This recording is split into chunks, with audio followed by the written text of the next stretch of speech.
They did this through a postmodern, non-militaristic route. But Europe is in a different situation. We have the possibility of a Muslim dominated Russian Red Army, basically, by 2015. Russia imploding, perhaps civil wars on our borders, so as we've seen in the Arab regions, but on a far greater scale in Russia. Also, possibly we may have to intervene in China if Japan is to intervene in China, unless America has to intervene in China because it's the alliance system, the United States, of which Europe is a part.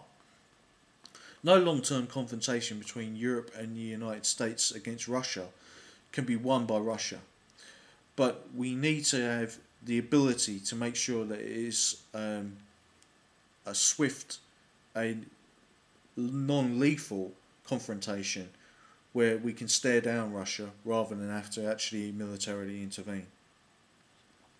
For this we will need at least 24 carrier groups.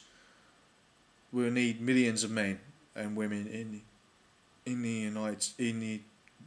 United States of Europe Armed Forces or European Union Armed Forces, and so the same with the United States. The United States has to decrease its military cohesionism over time to allow itself to have a more civilian growth in its goods and services. So what I'm trying to do is balance out Europe and America's military power so that we'll work together rather than be rivals. But what does this mean for the actual livelihoods and the way that our society will function? Well, we're not talking about 15% of the population being in the military. I'm talking more on the lines of 5% of the people in the military. That would give the European Union armed forces of around 30 million men. At present, there is about 1% of the population in both the United States and in the EU in the armed forces. This will have to change. What we need to do is to make the military not alien to the general population, but part of a regular military experience, and to link the university system with military service, so that there is a good flow of people from the general population into the military and into the university system to provide us with the best physical and mental abilities of the population.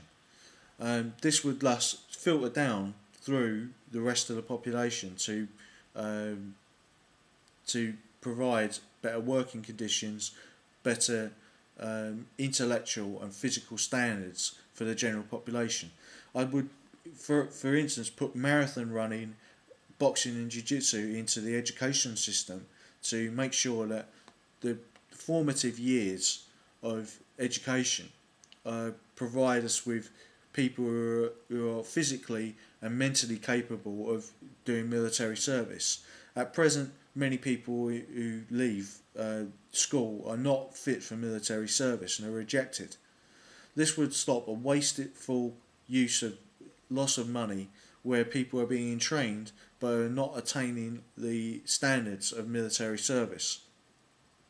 So above all, this would make the EU and United States the most powerful Western powers, which they already are, but they would have more global dominance.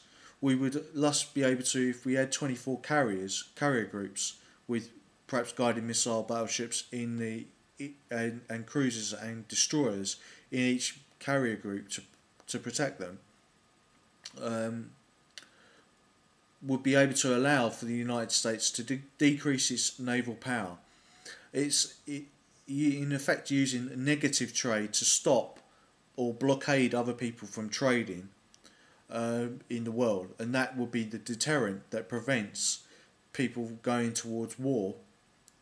So we can't stop all the trade in the world, but we can definitely stop our rivals, such as China, such as India, such as African countries, where there may be interventions in Nigeria because of the oil the oil crisis that could be coming. And really, all it boils down to in terms of military dominance is three things: the growing lethality and lack of lethality of war. What do I mean by that? It means two contradictory statements. Well, the growing lethality of war, it means the ability to actually create destruction.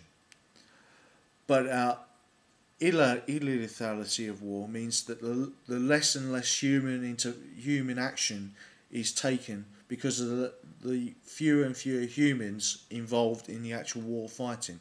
More robots, more drones, more satellites.